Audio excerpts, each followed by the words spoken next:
মানে ফেরাটা কিরকম? ফেরাটা হচ্ছে রাজনীতিতে যেটা যেভাবে ফিরে আর কি। যেটি সড়ক পরিবহন মন্ত্রী বলছে যে ফেসিবাদ না, বিএনপির সিনিয়র যুগ্ম মহাসচিব এবং প্রধানমন্ত্রীর উপদেষ্টা রুহুল কবির রিজভী বলছেন যে ফেসিবাদের উত্থানের সম্ভাবনা নেই। তো ফেসিবাদ তো ক্ষমতা থেকে বিতাড়িত, তার উত্থান কী হবে? রাজনৈতিক দল হিসাবে আওয়ামী লীগ ফিরবে কি ফিরবে না, এখন এটি কি আইনি প্রশ্ন? প্রথমত এটা আইনি প্রশ্ন হলে আইনিভাবে এর সমাধান করতে হবে, যেটা তথ্য উপদেষ্টা বলেছেন যে পুরোপুরি মানে আওয়ামী লীগ চূড়ান্তভাবে নিষিদ্ধ হবে কিনা আদালত ঠিক করবে। আর দ্বিতীয় হচ্ছে যে এটি যদি রাজনৈতিক প্রশ্ন হয় রাজনৈতিকভাবে সমাধান করতে হবে। তবে আমি মনে করি না কোনোভাবেই এটি কেবল এটি আইনশৃঙ্খলা জনিত সমস্যা নয়। আইনশৃঙ্খলা জনিত সমস্যা হয় যে কোনো একটা কর্মসূচি নেওয়া হলো, সেই কর্মসূচি যাতে হতে না পারে বা সেই কর্মসূচিকে কেন্দ্র করে যাতে কোনো গোলমাল না হতে পারে। আজকে তো 32 নম্বরে আওয়ামী লীগ ছিল না, আওয়ামী লীগের কোনো নেতাকর্মী সেখানে গেছে বলে মনে হয় না।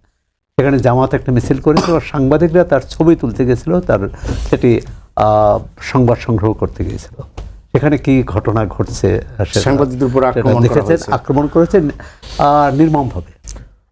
আর যেটি এখন ফেসিবাদ কোনটা, এই মানে আমরা যদি ফেসিবাদ বলতে কণ্ঠ রোধ করাকে বোঝায়, যদি প্রতিপক্ষের উপর আক্রমণ বোঝায় এবং প্রতিপক্ষকে রাস্তায় বের করতে না দেওয়া বোঝায়, তাহলে এই সাংবাদিক এবং সাংবাদিকদের উপর দলন পীড়ন বুঝি, তাহলে এটা তো ফেসিবাদ, তাহলে ফেসিবাদ যায়নি। আর দ্বিতীয় হচ্ছে যে যখন অন্তর্বর্তী সরকারের সময় আওয়ামী লীগ নির্বাহী আদেশে নিষিদ্ধ করা হয়েছিল, যেমন নির্বাহী আদেশে নিষিদ্ধ করেছিল আওয়ামী লীগ সরকারের শেষ সময় জামাত ইসলামকে।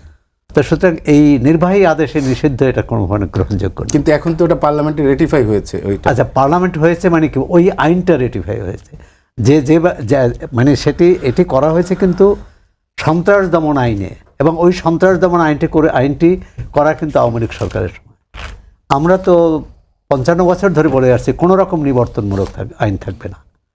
সন্ত্রাস দমন আইনকে সন্ত্রাসীদের দমনের জন্য না রাজনৈতিক প্রতিপক্ষকে দমনের জন্য করা হয়েছিল।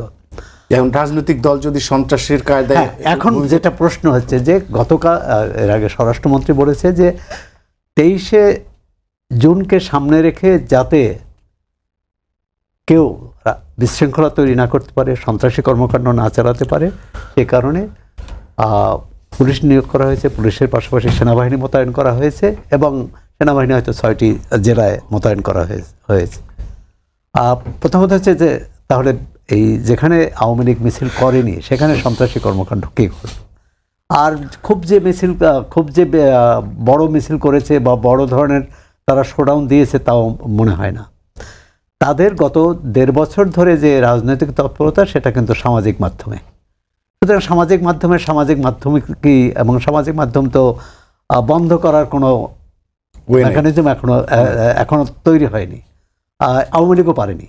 হয়েছে কিছুটা, আওয়ামী লীগ করেছিল ওই যে গণ অভ্যুত্থানের সময় ইন্টারনেট বন্ধ করে। ইন্টারনেট আপনার আইডি দিয়ে আপনি যে কাজটা করছেন সেই আপনার আইডিটাকে নষ্ট করে দিতে পারে না, সেটা আবার নতুন আইডি করবে। মানে এটা তো হচ্ছে আপনি যত তাকে থামাতে চাইবেন তত সে চেষ্টা করবে।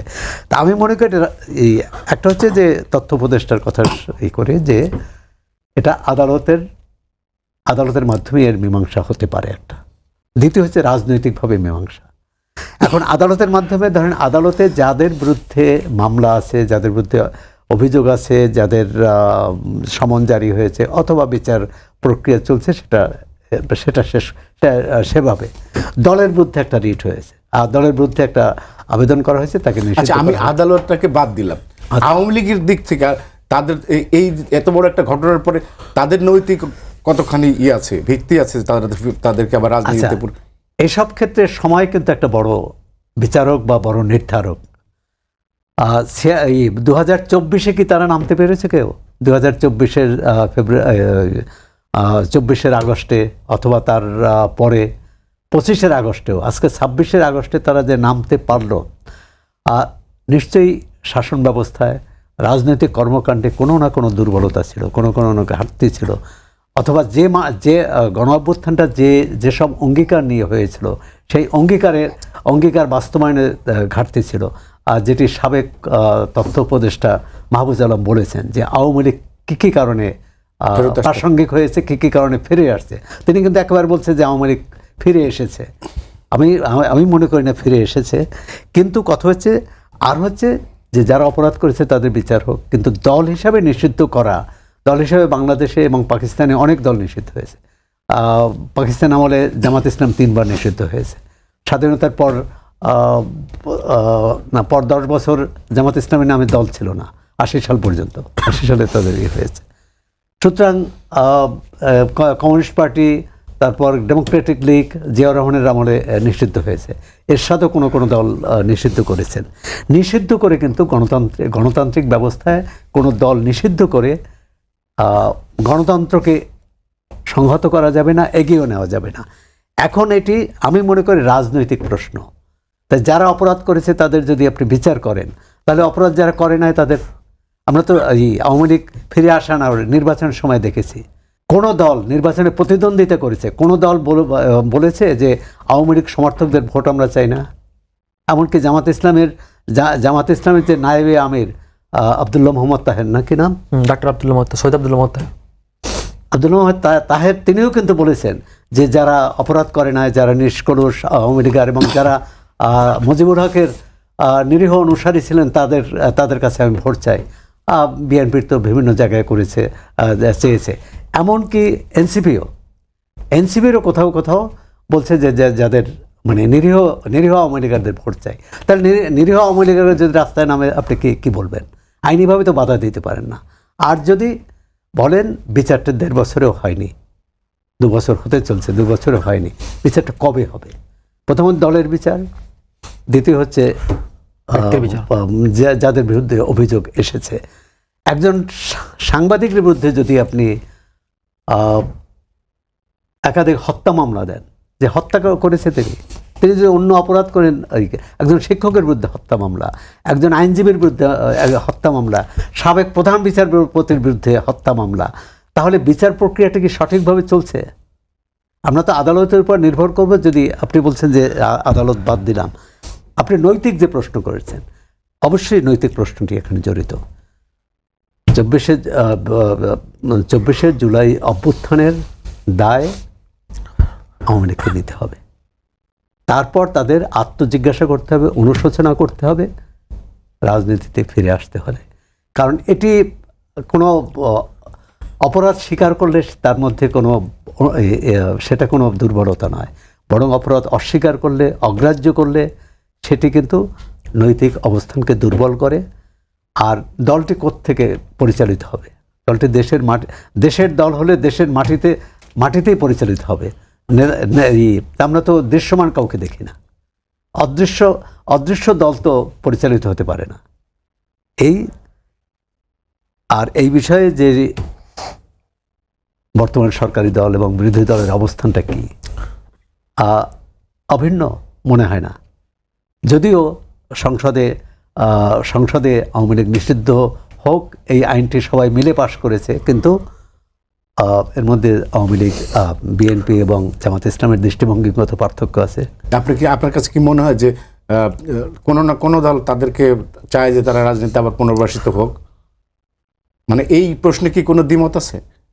মানে আচ্ছা, কোনো দল চাইলে কি হয় না? জনগণ চাইতে হবে, তাহলে জনগণের কাছে যেতে হবে, তাহলে আরেকটি গণভোট হতে হবে যে আওয়ামী লীগ রাজনীতিতে ফিরে আসবে কি আসবে না, একটা গণভোট হোক। মানে আপনি দল চাইলে তো হতে পারে না। যেমন ধরেন বাংলাদেশে আমি বলছি, বাংলাদেশে অনেক দল যারা সেকুলারিজমে বিশ্বাস করে, যারা বামপন্থায় বিশ্বাস করে, তারা মনে করে ধর্মভিত্তিক দল থাকা উচিত না। আবার যারা ধর্মভিত্তিক দলে বিশ্বাস করে তারা মনে করে এই সমাজতন্ত্রের আদর্শে বিশ্বাসী দল থাকা উচিত না। কিন্তু এই চাওয়ার উপর তো দল থাকবে না। দল থাকবে জনগণের আস্থার উপর। জনগণ অনাস্থা প্রকাশ করুক। আমি মনে করি বিষয়টি জনগণের উপরে ছেড়ে দেওয়া উচিত, আর সময়ের উপর ছেড়ে দেওয়া উচিত। আজকে আমরা যতই যা বলি, 1 বছর পর, 2 বছর পর, 3 বছর পর বাস্তবতা পাল্টে যাবে। ধন্যবাদ। রাকিব, রুহুল কবির রিজভী যেভাবে বলছেন যে ফ্যাসিবাদের উত্থান বাংলাদেশে আর সম্ভব নয়, কিন্তু সৌরভ ভাই একটা কথা বলছেন যে সময় অনেক কিছু ঠিক করে দেয়, তো আপনার কি মনে হয় যে সেই সময়টা আসছে আওয়ামী লীগ ফেরত আসার মতো? ডেফিনেটলি রাজনীতির সময়টা খুব ইম্পর্টেন্ট, সময় এবং কনটেক্সট, কোন কনটেক্সটে কোনটা হচ্ছে। তো সময়ে আগামীতে সময়টা কোন জায়গায় কী হবে, ধরেন আওয়ামী লীগ তো এটা বলেছিল যে তারা 2041 সাল পর্যন্ত নির্বিঘ্নে ক্ষমতা থাকবে। ইভেন 24-এর ইলেকশনের কয়েক মাস পরেই তাদের পতন হতে হলো। তো এটা তো আওয়ামী লীগ কখনো জানতো না এবং আওয়ামী লীগ এটা বিশ্বাস করতে পারেনি, পতনের পরও সেটা ফিল করতে পারেনি। তো সময়ের উপরে অনেক কিছু ছেড়ে দিতে হয়, কিন্তু কারেন্ট বাস্তবতায় আগামীর সময়টাকে আপনার আয়নাতে অনেক কিছু দেখা যায় আর কি। এবং যারা রাজনীতি বিশ্লেষণ করে বা যারা রাজনীতি নিয়ে ভাবে, চিন্তা করে, দেশ নিয়ে চিন্তা করে, তাদের অনেক পয়েন্টগুলো মিলাতে হয়, মিলালে একটা সরলরেখা বা একটা একটা অবয়ব তৈরি হয়েছে, ত্রিমাত্রিক একটা অবয়ব তৈরি হয়। দেখুন আওয়ামী লীগ প্রশ্নে এখানে অনেকগুলো প্রশ্ন জড়িত। আওয়ামী লীগ প্রশ্নে একটা হচ্ছে, ধরেন আওয়ামী লীগের বিচারটা আজকে তথ্য উপদেষ্টা ডাক্তার জাহিদুর রহমান তিনি বলেছেন যে আদালতের রায়ে সিদ্ধান্ত হবে, এই মুহূর্তে আওয়ামী লীগের রাজনৈতিক কার্যক্রম স্থগিত করা হচ্ছে বা নিষিদ্ধ করা হচ্ছে, কিন্তু পার্মানেন্টলি না। তো তার মানে এটা আদালতের উপরে ছেড়ে দেওয়া হচ্ছে, 1 নম্বর বিষয়। 2 নম্বর বিষয় হচ্ছে, ধরেন সৌরভ একটা কথা বলছে যে এটা রাজনীতি সিদ্ধান্ত কিনা বা রাজনীতি সিদ্ধান্ত হওয়া উচিত বা রাজনীতিক অ্যাকোমোডেশন হওয়া উচিত। তো সেই ক্ষেত্রে ধরেন বিএনপির যে একটা ট্রুথ অ্যান্ড হিলিং কনসিলিউশন তারা তাদের ইশতেহারও ছিল, সবসময় তারা বলে আসছে। তো সেই প্রক্রিয়া যেতে হলো তো আপনার ধরেন আওয়ামী লীগের পক্ষ থেকে যারা অপরাধ করেছে দৃশ্যমানের জিনিসটা, তো তাদের পক্ষ থেকে তো অন্তত সরি ফিল করতে বা অনুশোচনার মধ্যে একটা প্রক্রিয়ার মধ্যে আসতে হবে। তো সেই জায়গার মধ্যে আপনার কাছে কি মনে হচ্ছে যে আওয়ামী লীগ আসছে? আওয়ামী লীগ তো আসছে না। আপনি দেখেন গতকালে তারা কোথায় জানি মিছিল করছে এবং পুলিশকে ওপেন হুমকি দিচ্ছে যে আসবি না, তোর গুলি করে মেরে ফেলবো। তো এখন দেখেন তার যে উদ্ধত্তপূর্ণ যে আচরণগুলা, ইভেন সে 24-এ এই এক কথা হচ্ছে এটা তো অস্বীকার করেই, অস্বীকার পরবর্তী সময় আপনি দেখেন এই যে হুমকি দামকি, তার যে পুরনো যে প্রবণতা, তার যে ফেসিবাদ স্বৈরাচারী বা তার কাঠামোগত যে প্রবণতা, সেই প্রবণতাটাকে সে কন্টিনিউয়াস রেখেছে। তখন এর মাঝখানে তাহলে আপনি মানুষ, জনগণ, পিপল, রাজনৈতিক দলগুলোর মধ্যে কীভাবে সিম্পেথি গেইন করে তাকে একটা ব্যবস্থা করবেন, সেই ব্যবস্থার পরটা তো সে নিজে বন্ধ করতেছে। 2 নম্বর কথা। 3 নম্বর কথা হচ্ছে কি, উনি আরেকটা কথা বলছে যে অদৃশ্য দল বা পরিচালনা কার করবে, এটা একটা খুব গুরুত্বপূর্ণ প্রশ্ন। ধরেন আওয়ামী লীগ এতদিন বাংলাদেশের মানুষ মনে করতো যে আওয়ামী লীগ হচ্ছে ভারতের আশীর্বাদ তুষ্ট একটি দল, আর এখন মানুষ মনে করতেছে যে এটা ভারতের আর একটা এক্সটেনশন পার্ট। এবং তাদের আচরণগুলো আপনি যেভাবে দেখেন, এই যে কিছুদিন আগে চৈতালি চক্রবর্তী হঠাৎ করে কোত্থেকে নাজিল হলো দিয়ে বলতেছে সুবন্ধ দাদার কথা অনুযায়ী ফেরত আসবে এবং সুবন্ধ দাদাই দিদিকে ফেরত আনবে, হাসিনা দিদিকে ফেরত আনবে। এখন এই যে আপনি ওপেনলি আরেকটা দেশের উপরে বা এই যে পশ্চিমবঙ্গে যখন আপনার যখন বিজেপি জিতলো, তাদের মধ্যে একটা আনন্দের জোয়ার বয়ে গেল। ইভেন শুধু তাই না, তাদের তখন মুখ্যমন্ত্রী নির্ধারণ করেনি, মানে বিজেপি মুখ্যমন্ত্রী নির্ধারণ করার আগে তাদের 3-4 জন ক্যান্ডিডেট ছিল, সুমন্ত অধিকারী হতো, তিনি এগিয়েছিলেন, কিন্তু নির্ধারণ করেনি, তার আগেই আওয়ামী লীগের প্যাডে তাকে অভিনন্দন জানানো শুরু হয়ে গেল। তো এই জাতীয় জিনিসগুলো হচ্ছে কি বাংলাদেশের এই যে জনগণের কাছে ছেড়ে দেওয়ার বলছে, জনগণ তো এখন এটা ওপেন ক্লিয়ার, যারা আওয়ামী লীগ মতাদর্শী লোক তারাও মনে করতেছে এটা ওদের একটা এক্সটেনশন পার্ট। তো এই অবস্থার মধ্যে দিয়ে আসলে আমি মনে করি যে আওয়ামী লীগের অতি দ্রুত রাজনীতি ফেরাটা খুব কঠিন হবে। কারণ হচ্ছে কি, যখন আপনি ধরেন এই যে উনি একটা কথা বলছে যে রাজনৈতিক পরিস্থিতি এদেরকে ফেরত আনার সুযোগ করে দিচ্ছে কিনা, এটা ট্রু। ধরেন অনেক কিছুই পুরনো ফেসিবাদের কায়দায়, মানে ফেসিবাদ জিনিসটা তো আপনি বলে করা হবে না, এটা তো আসলে আপনার অ্যাক্টিভিটি আচরণে প্রকাশ পাবে।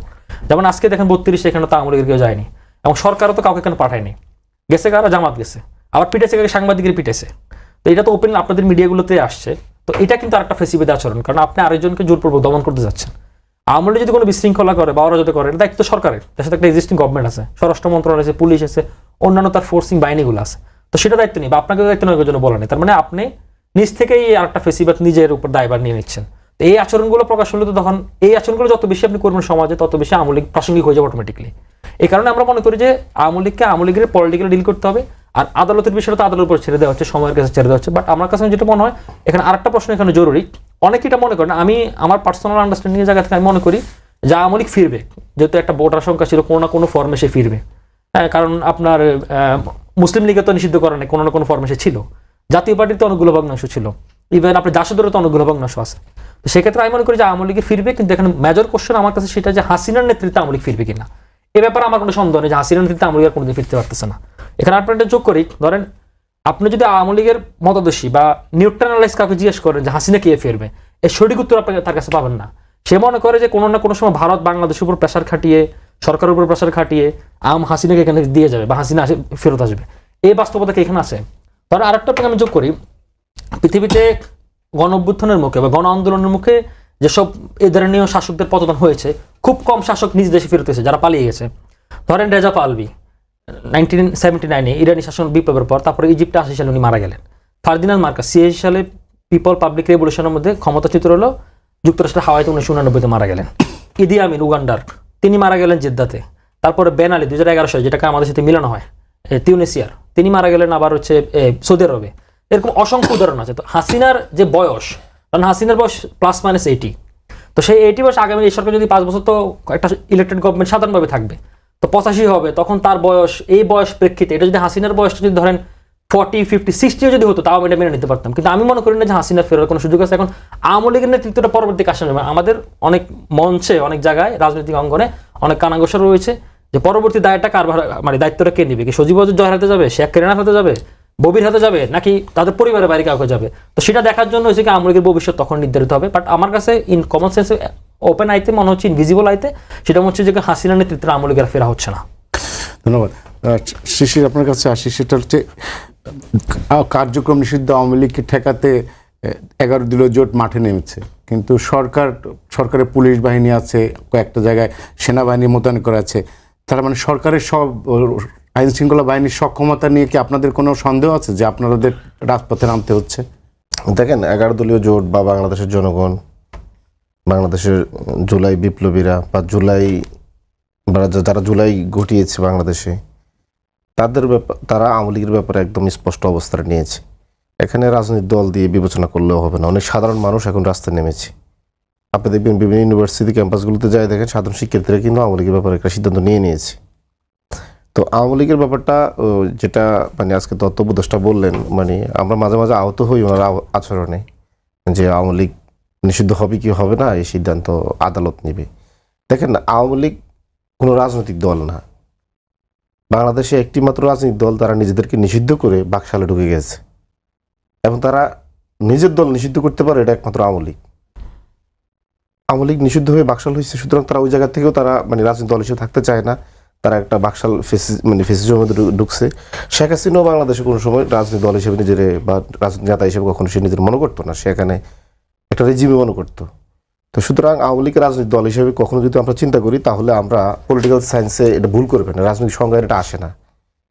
যদি রাজনৈতিক দল হতো আওয়ামী লীগ, তাহলে আওয়ামী লীগকে ফেরার তো করছেন কেন, আশঙ্কা করছেন কেন? আমরা আওয়ামী লীগকে ফেরার আশঙ্কা করছি না, তবে আমরা মনে করি আওয়ামী লীগ যে এখন বাংলাদেশে যেভাবে মানে আপনার ফেসিজম বা অবশিষ্ট ফেসিজম তার ভিতরে আছে, বা তার যে বিষাক্ত রাজনীতি মানে কার্যকলাপ, সন্ত্রাসী কার্যকলাপ, সেগুলো আমাদের উদ্বিগ্ন করছে। যেমন গাজীপুরে যেটা বললো যে ওরা পুলিশকে প্রকাশ্যে বলছে সামনে আগালি মেরে ফেলবো। মহাখালীতে ওরা ককটেল মেরেছে। আপনি দেখেন, বিএনপির সাথে জামাতের, এনসিপির অনেক জায়গায় কিন্তু রাজনৈতিক বিরোধ আছে, দলাদলি আছে, সব আছে, কিন্তু আমরা কিন্তু এই 2 বছর কোনো দলের বিরুদ্ধে কিন্তু বোমাবাজি করি নাই। এটা আমরা করি নাই। হ্যাঁ, হয়েছে, আমাদের মধ্যে কাদা ছুরি হয়েছে, সব হয়েছে, কিন্তু আওয়ামী লীগ এমন একটা দল, সে আসে একদম সন্ত্রাসী কায়দায়, মানে একটা জঙ্গি সংগঠনের মতো করে আসে। এখন তারা তো যেভাবে মানুষকে ট্রিট করে, এর জন্য তো আপনাকে রাস্তায় নামতে হবে, যা সাধারণ জনগণের জন্য আপনার রাস্তায় নামতে হবে।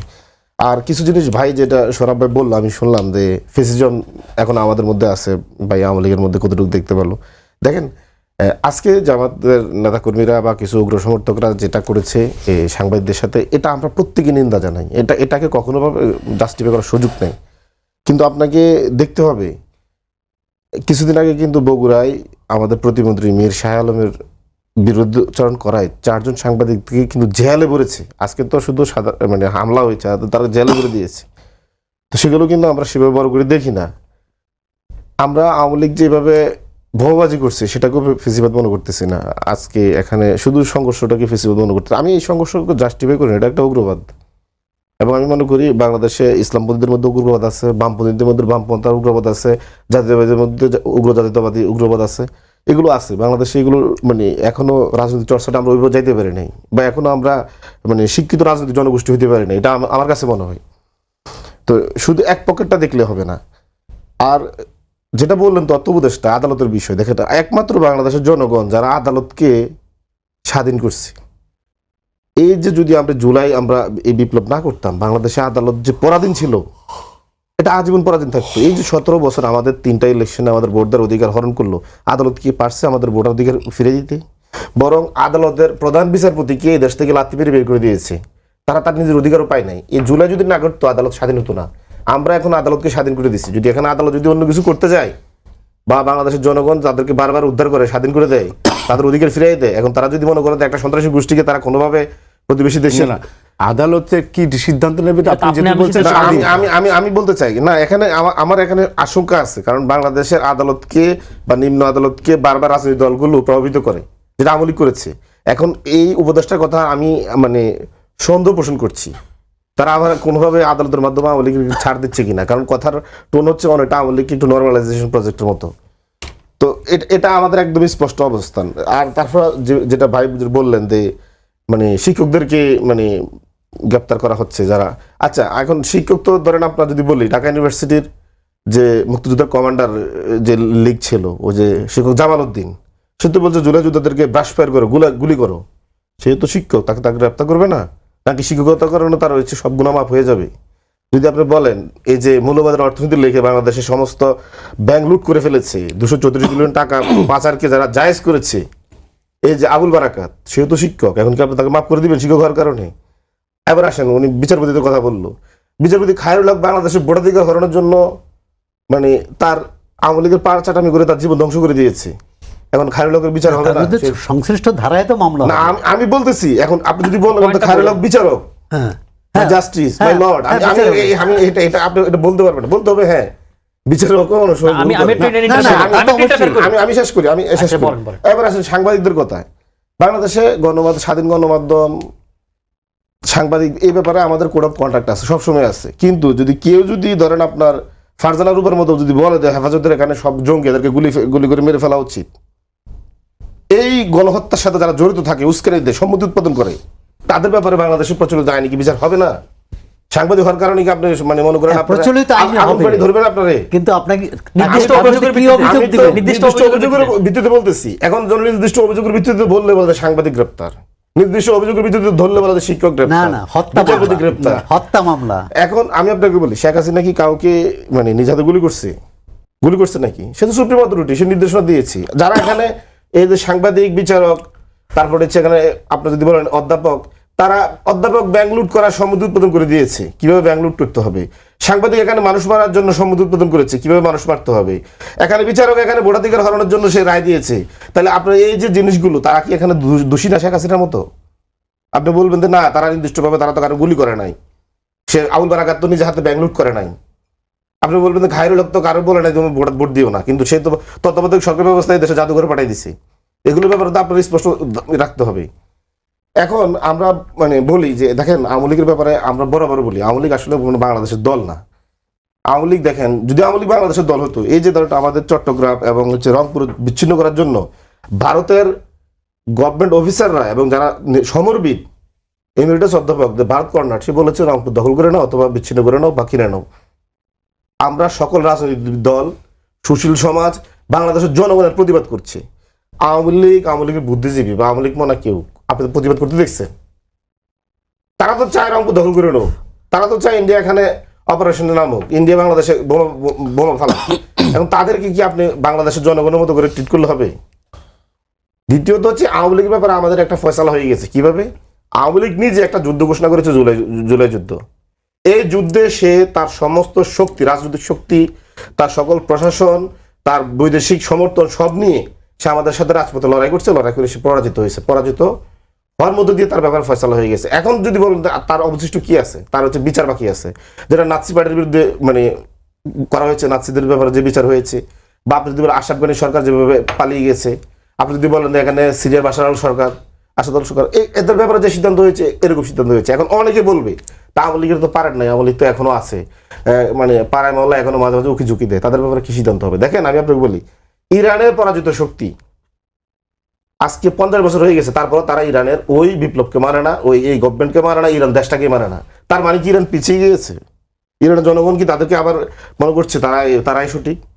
পরাজিত শক্তি কখনো আপনাকে মানবে না। আগামী 50 বছর হয়তো আওয়ামী লীগ আমাদেরকে মানবে না, বাংলাদেশের স্বাধীনতা মানবে না, এই জুলাই বিপ্লব মানবে না। তার মানে কি বাংলাদেশ তাদের কাছে মানা না মানা বা তার তার অপতৎপরতা কি বাংলাদেশের মানুষ কখনো গ্রাহ্য করবে? বরং আমরা মনে করি শিক্ষা নেওয়া উচিত আগামী দিনগুলোতে তাদেরকে কিভাবে মোকাবেলা করব। আমার কাছে মনে হচ্ছে তারা এখন ভারতের বিভিন্ন জঙ্গি সংগঠন, যেগুলো RSS এর আদর্শ পুষ্ট হয়ে তারা এখন বিভিন্ন জঙ্গি প্রশিক্ষণ নিচ্ছে, যেটা আগে শ্রীলঙ্কার তামিল টাইগারদেরকে ভারত প্রশিক্ষণ দিয়ে ওই শ্রীলঙ্কায় একটা গৃহযুদ্ধ বাঁধানোর চেষ্টা করেছে। ঠিক এখন ভারত চাচ্ছে বাংলাদেশে এখানে একটা জঙ্গি সংগঠন তৈরি করা, এটা আওয়ামী লীগের মাধ্যমে করা। এবং বিভিন্নভাবে এটা করছে। সুতরাং আমাদেরকে কেন আজকে সেনাবাহিনী র্যাব নামান্ত হলো, কারণ একটা জঙ্গি সংগঠনের সাথে আপনি অবশ্যই বাহিনী লাগবে, জনগণকেও লাগবে। এখন আপনি যদি মনে করেন না হ্যাঁ শুধু জনগণের তো হয়, বাহিনীর দরকার ছিল না, আবার শুধু বাহিনী হয় জনগণ দরকার ছিল না, হবে না এটা, কারণ তারা অলরেডি সশস্ত্র। তো সশস্ত্র সংগঠনের সাথে আপনার সকল প্রস্তুতি রাখতে হবে। তারপর হচ্ছে তারা একটা প্রতিবেশী রাষ্ট্র দ্বারা আপনার এখানে সন্ত্রাসী কার্যক্রম করছে, কোনোভাবে আপনি এটা ছোট করে দেখবেন না, দেখার সুযোগই নাই এখানে। সবকিছু মিলে আমরা যেটা মনে করি, সরকার গত 1.5 বছর তাদের প্রতি যে সফট কর্নার ছিল, যার কারণে তারা কিছুটা সাহস পেয়েছে। এখন সরকার যখন কিছুটা এখন তাদের প্রতি এখন হয়তো আইন শৃঙ্খলা প্রয়োগ করছে, দেশের জনগণ এখন তাদের সাহস বেড়েছে, রাজনৈতিক দলগুলো সরকারের সমর্থন দিচ্ছে, এটাকে আমরা খুব পজিটিভলি দেখি। তবে অনেক সময় আওয়ামী লীগের তো অনেকে বলেন যে আওয়ামী লীগের এখনো একটা জনপ্রিয়তা আছে, 10-20% এখনো তাদের ভোট আছে। তো এই আওয়ামী লীগ ইলেকশন হলে তো কোনো না কোনো দলের পক্ষে দেয় এবং তারা তাদের ভোট চায় রাজনৈতিক দলগুলো। তো আওয়ামী লীগের এই যে ভোট আছে, কর্মী সমর্থক আছে, শুধু নেতারা পালিয়ে গেছে, তো এদেরকে পালিয়ে গেছে তো জেলে গেছে। তো এই আওয়ামী লীগকে রিঅর্গানাইজ করার জন্য নানা রকম ফর্ম চিন্তা করে অনেকে, নানা ফর্মুলা দেয়, রিফাইন্ড আওয়ামী লীগের কথা বলে। তো কিন্তু শেখ হাসিনা কোনোটাই করে না, গ্রহণ করে না। তিনি মনে করে তিনি আওয়ামী লীগের নেতা, তিনি আওয়ামী লীগের সুপ্রিয়র বস। তো সেক্ষেত্রে আওয়ামী লীগের ভবিষ্যৎটা কি? আবার কিন্তু ওই প্রশ্ন যে আওয়ামী লীগ শেখ হাসিনাকে নিয়ে, শেখ হাসিনার নেতৃত্বে আওয়ামী লীগ না শেখ হাসিনার নেতৃত্ব ছাড়া আওয়ামী লীগ। এই তো আজকে প্রথম আলোতে একটা রিপোর্ট আসছে যে 4টি পথ দেখলাম, ওটা একটা হচ্ছে আওয়ামী লীগ শেখ হাসিনার নেতৃত্বে যেভাবে আছে সেটা, আর হচ্ছে শেখ হাসিনার নেতৃত্ব বাদ দিয়ে নতুন নেতৃত্ব, কারণ বহুবার আওয়ামী লীগে এটা হয়েছে। আরেকটা হচ্ছে যে সময়ের হাতে ছেড়ে দেওয়া, আর হলো এই সন্ত্রাসী কর্মকাণ্ড। তো সন্ত্রাসী কর্মকাণ্ড কোনো সমাধান দেয় না। এখন এটি নির্ভর করবে, যেটা শিশিরের অনেক বক্তব্য একমত, কিন্তু ওই ফেসিবাদও কিন্তু বদলে যায় সময়ের ব্যবধানে। আজকে আওয়ামী লীগ ক্ষমতায় না আসলে তার তো ফেসিবাদী হওয়ার সম্ভাবনা নেই। তাকে ক্ষমতায় আনা আর আওয়ামী লীগের জায়গা দেওয়া কিন্তু এক নয়। হ্যাঁ, এই জন্য বলছি জনগণের উপর ছেড়ে দেওয়া। ধর 24-এ যে আওয়ামী লীগের উপর রাগ, ক্ষোভ, ক্রোধ ছিল, এটা আজকে কি আছে? কমে গেছে। কেন? দুটো কারণ। এক হচ্ছে গত 1.5 বছর আইনের শাসন, ন্যায় বিচার, উন্নতি, অর্থনৈতিক শৃঙ্খলা আনার ক্ষেত্রে সফল হয়নি সরকার। অন্তর্বর্তী সরকার হয়নি, এই সরকার তো মাত্র 4 মাস। আমি কি আপনার একটু একটা প্রশ্ন করতে পারি, ছোট একটা? ধরেন আপনি যেটা বললেন যে আওয়ামী লীগের ব্যাপারে সিদ্ধান্ত নেওয়ার জন্য জনগণের উপর ছেড়ে দেওয়া উচিত, আপনি কি মনে করেন না যে 17 বছর রাজনৈতিক দলগুলো যে আন্দোলন করে ব্যর্থ হয়েছে, জুলাই আন্দোলনে জনগণ রাস্তায় নেমে জনগণ আওয়ামী লীগের ব্যাপারে একটা সিদ্ধান্ত নিয়েছে, এটা পুরো একটা জনগণ, পুরো মানে বাংলাদেশের জনগণের সম্পূর্ণ জনগণই এই সিদ্ধান্তটা নিয়েছে, রাজনৈতিক দলগুলো পিছনে ছিল। এটা কি আপনি মনে করেন না এটা গণরায় আওয়ামী লীগের বিরুদ্ধে? এরকম একটা রায় তো 90-এর গণ অভ্যুত্থানেও হয়েছিল। হ্যাঁ, সেজন্য তো সে দলটা এখন জাদুঘরে, জাতীয়বাড়ি। সেই দলটা জাদুঘরে, আরো অনেক দল জাদুঘরে, এবং সরকারের প্রশ্রয় না থাকলে আরো কে জাদুঘরে থাকবে। আর সেই প্রশ্ন আমি যাচ্ছি না। আমি বলছি যে এই যে ক্ষমতাচ্যুত হওয়ার পরেও জনগণের কাছে, জনগণের রায়ের উপর ছেড়ে দিতে আপত্তি কোথায়, ভয় কোথায়? জনগণের রায়ের উপরে কিভাবে ছেড়ে দেবে আপনি, মানে কোন ইটা কি, সিস্টেমটা কি? যেমন বিএনপির মহাসচিব কিন্তু যখন অন্তর্বর্তী সরকারের সময় আওয়ামী লীগ নিষিদ্ধ করার তৎপরতা চলছিল, তখন করেনি সিদ্ধান্ত, শেষ পর্যন্ত বিএনপির সমর্থন জানিয়েছে। কিন্তু তার আগে বিএনপির অবস্থান ছিল, আমরা আইন করে কোনো দলকে নিষিদ্ধ করতে চাই না, আমরা নির্বাহী আদেশ বা কোনো আইন করে, একটা হতে পারে আদালত, দ্বিতীয় হতে পারে জনগণের রায়। ধরেন যদি আওয়ামী লীগ বিগত নির্বাচনে অংশ নিত, প্রথমত যে নির্বাচনে অংশ নেওয়ার অবস্থা ছিল না, যদি নিষিদ্ধ না থাকতো, কে নির্বাচন করতে পারতো? 2-4 জন বিভিন্ন জায়গায়, আর এবং সেই নির্বাচনে কয়জন জয়ী হতো? কিন্তু আওয়ামী লীগ আজকে যে বলার সুযোগটা পাচ্ছে যে তাদের আইনগতভাবে নিষিদ্ধ করে তাদের বিরুদ্ধে রাজনৈতিক নিপীড়ন চালানো হচ্ছে, সেটা বলতে পারতো না। দ্বিতীয় হচ্ছে যে আওয়ামী লীগের তখন কিন্তু একটা কথা ছিল, এবং সেনাবাহিনী প্রধানের কথা নিয়ে তো তখন বেশ বিতর্ক হয়েছিল, রিফাইন্ড আওয়ামী লীগ আর সেই রিফাইন্ড আওয়ামী লীগ কি সম্ভব? আপনি কি কোনো সম্ভাবনা দেখেন? আমি কোনোটাই হা বা না বলবো না, এটা সময়ের উপর ছেড়ে দিতে হবে। কখন কি ভাবছিল যে এই যে এনসিপি একটা রাজনৈতিক দল হবে, এটা কি 1 বছর আগে ভাবা গিয়েছিল যখন 24-এর নির্বাচন হয়? কিন্তু দেশের জনগণ চেয়েছে বলে হয়েছে। জামাত ইসলামী যে দলটি অনেকবার হয়েছে, জামাত ইসলামী বাংলাদেশের প্রধান রাজনৈতিক দল হবে কেউ ভাবছিল? আমি তো মনে করি যে আওয়ামী লীগের যে আত্মঘাতী সিদ্ধান্ত, দমন পীড়নের কারণে আজকে জামাত ইসলামী প্রধান বিরোধী দলের আসন অলঙ্কৃত করেছে। তা এখন এটা আরেকটি নির্ভর করবে যে 2009 সালে কেউ ভাবছিল যে বিএনপি আবার এই রাজনৈতিক অবস্থান পুনরুদ্ধার করতে পারবে? কারণ এমনকি 18তেও তো ভাবেনি, 18তে তখন নির্বাচনে যেয়ে তাদেরকে ধূলিসাৎ করে দেওয়া হলো। তো সুতরাং সময়ের হাতে ছেড়ে দেওয়ার পক্ষে। দ্বিতীয় হচ্ছে যে হবে কি হবে না এটি কে নির্ধারণ করবে? এখন নির্ধারণ যদি সরকার করে তখন তো সরকারের বিরুদ্ধে অভিযোগ আসবে। কোনটা যদি যে সরকার নির্বাহী আদেশে আইন দিয়ে যদি কোনো দল বা কোনো কার্যক্রম, আজকে অমুক মনে হলো যে অমুক সাংবাদিক সে ফেসিবাদের দোসর, তার উপর হামলা চালালো, যদি এটা সরকার মনে করে এবং সরকার আইন করে দিল যে এই সাংবাদিকরা সাংবাদিকতা করতে পারবে না, সেটা কি গ্রহণযোগ্য হবে? গ্রহণযোগ্য হবে না। তো চূড়ান্ত সিদ্ধান্ত নেয়ার মালিক জনগণ। এও তো হতে পারে যে আওয়ামী লীগকে যদি নির্বাচন করতে দেওয়া হতো তাহলে আওয়ামী লীগ হয়তো একটা আসন পেত না, জাতীয় পার্টি তো পায়নি। কিন্তু শিশির যে কথা বলছে, শিশিরের যুক্তির সাথে আমি একমত। কিন্তু এই যে আওয়ামী লীগকে দেওয়া হলো না এবং জাতীয় পার্টিকে দেওয়া হলো, তাতে জাতীয় পার্টি কী লাভবান হলো? বরং জাতীয় পার্টি আর এখন বলতে পারবে না যে আমাদের বঞ্চিত করেছে, বা আওয়ামী লীগের অন্য দোসরদের অন্য সহযোগিতারও। কথা হচ্ছে যে স্বাধীনতা, গণ অভ্যুত্থান সব কিছু কিসের জন্য? মানুষের জন্য।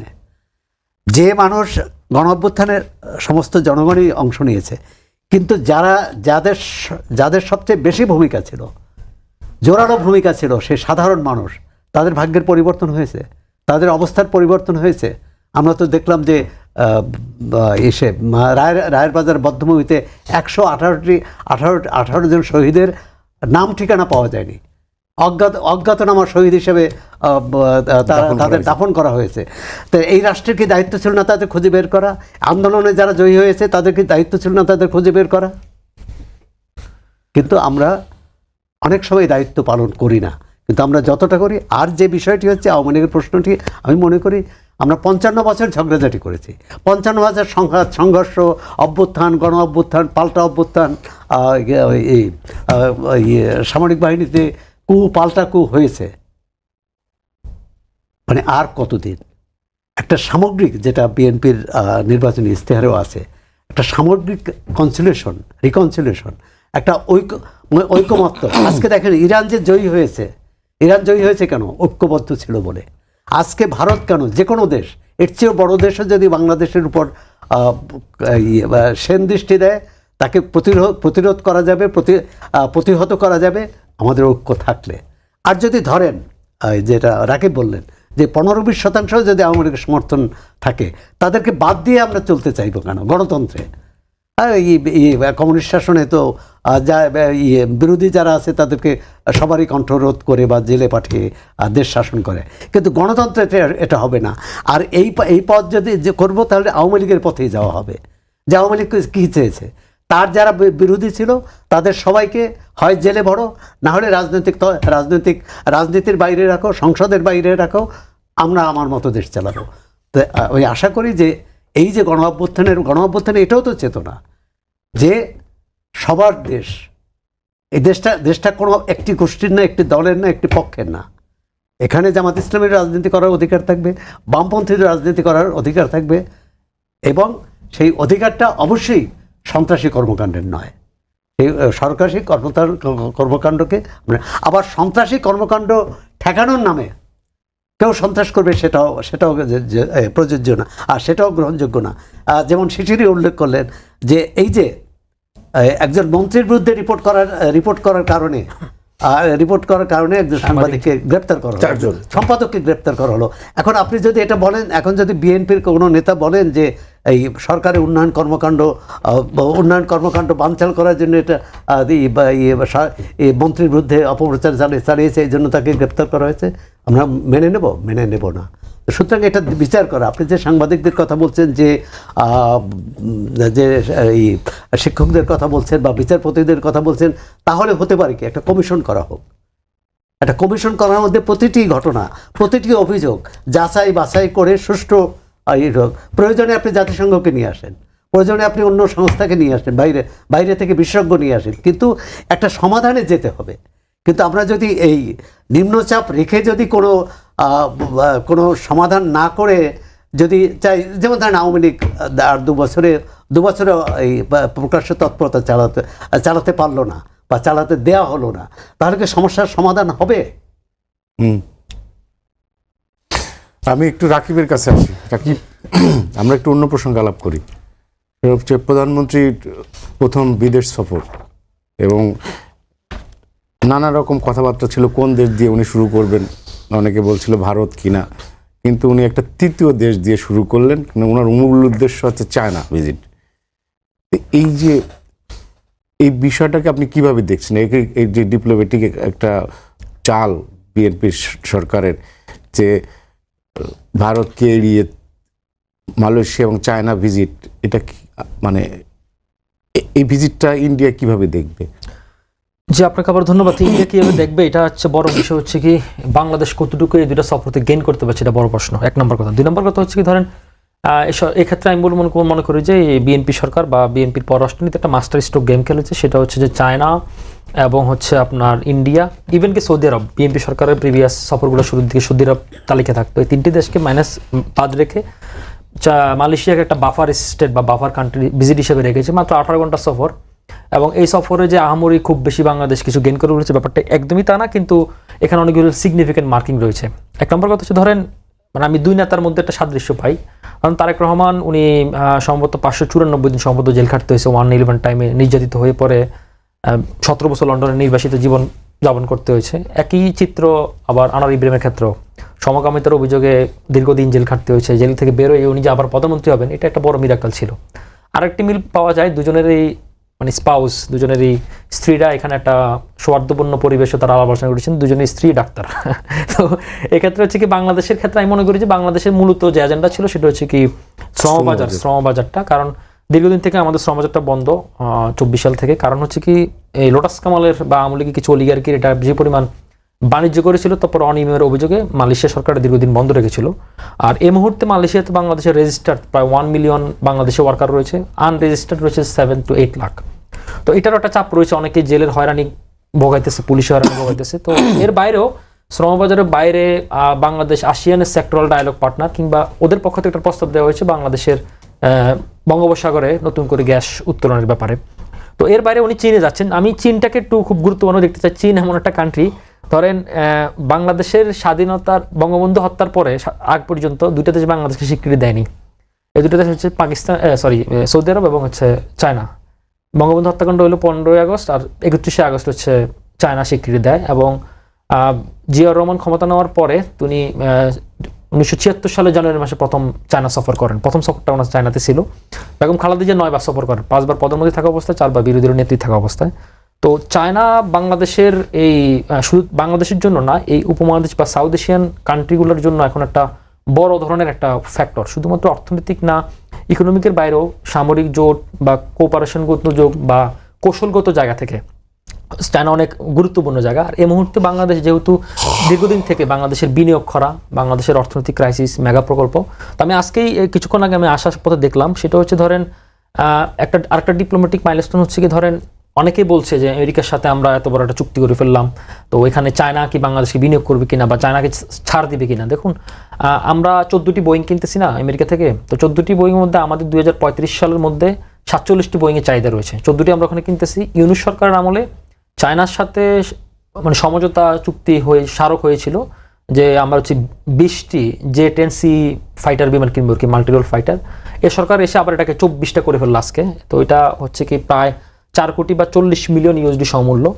এর বাইরে 17টি এগ্রিমেন্ট এমইউ সাইন হচ্ছে। আরেকটি ইন্টারেস্টিং বিষয় হচ্ছে কি তিস্তা প্রকল্পের বাইরে এই সরকার এখন নতুন করে চিন্তা করতেছে যে তিস্তা ব্যারাজ করার জন্য, তো সেটার হচ্ছে একটা ফিজিবিলিটি টেস্টও এখানে আলাপ আলোচনা চলছে। আর একটা বিষয় হচ্ছে খুব একটা ইন্টারেস্টিং বিষয় আছে, আপনি ভারতের কথা আনলেন তো আমি এখানে একটা যোগ করি। আমাদের যে সেকেন্ড লার্জেস্ট সি পোর্ট এটা হচ্ছে মংলাটাকে মডার্নাইজেশন করার জন্য চীনকে 110 একরের একটা স্পেশাল ইকোনমিক দেওয়ার প্রস্তুতি সম্পন্ন হয়েছে। এর আগে ভারতের সাথে এটা নির্ধারিত ছিল, মুম্বাইয়ের একটি কোম্পানির সাথে এটা সমঝোতা স্মারক হয়েছিল, সম্প্রতি বিডিআইটাকে ক্যান্সেল করে চীনের হাতে দিয়েছে এবং চীনের সাথে আপনার চীনা শিল্প অঞ্চলের জন্য 50 কোটি বিনিয়োগের জন্য তারা অলরেডি বাংলাদেশকে আশ্বস্ত করেছে। তো দেখুন এটা যেহেতু আমাদের এখন অনেকগুলো ইনফ্রাস্ট্রাকচার উন্নয়নের জন্য আমাদের সর্বশেষ পদ্মা সেতুর যে রেল প্রকল্প এবং হচ্ছে এলিভেটেড এক্সপ্রেসওয়ের পরবর্তী সময় চীন ওভাবে বাংলাদেশ অর্থায়ন করেনি, তো অর্থায়নের জন্য এটা খুব বড় জরুরি। এর বাইরে হচ্ছে কি আমাদের ইলেকট্রিক ভেহিকল বলেন, সোলার এনার্জি বলেন, মানে এক্ষেত্রে চীন একটা খুব মাস্টার স্ট্রোক। আর ইন্ডিয়া যে যাবে না ব্যাপারটা এরকম না, হয়তো উনি আসার পর 1-1.5 মাসের মধ্যে ইন্ডিয়া সফর হতে পারে। এবং যেহেতু এবছর আমাদের অনেকগুলো পানি চুক্তি শেষ হচ্ছে, তিস্তা, ফারাক্কা, তারপরে আমরা পদ্মা ব্যারেজের ঘোষণা দিয়েছি, তো এইগুলা রিনিউর ব্যাপারেও ভারতের সাথে কোঅপারেশন লাগবে। কিন্তু এটা একটা ভারতকে মেসেজ আর কি, মানে আমার কাছে যেটা মনে হয় যে ভারতকে একটা মেসেজ দেওয়া যে আসলে বাংলাদেশকে গত 17 বছর তারা যে চোখে দেখে এসেছে সেই চোখে বাংলাদেশ আর নাই। বাংলাদেশ একটা ওপেন টু ডিপ্লোমেসি, যেটাকে বলা হচ্ছে স্পেস টু ম্যানুভার, তো সেই প্রকল্পে মানে বিএনপি সরকার বা এই সরকার হাঁটছে। এবং এই সরকারের ক্ষেত্রে ধরেন এটা আপনি ঢালাওভাবে বলতে পারবেন না এই সরকার আমেরিকার সাথে চুক্তি করে আমেরিকার কোল উঠে গেছে, কারণ আমেরিকার সাথে চুক্তি করার পরও সে এগুলো চীনের সাথে করতেছে, আবার চীনের সাথে করার কারণে যে ইন্ডিয়ার সাথে করবে না ব্যাপারটা তাও না। মানে এখানে হচ্ছে কি উইন উইন সিচুয়েশন যেটা আমরা ডিপ্লোমেসির ক্ষেত্রে বুঝি, সেটা আসলে এই সরকার অগ্রাধিকার দিচ্ছে এবং আমি মনে করি যে এটাই হওয়া উচিত, কারণ এটাই আসলে জনগণের মেইন ম্যান্ডেটটাকে রিপ্রেজেন্ট করে।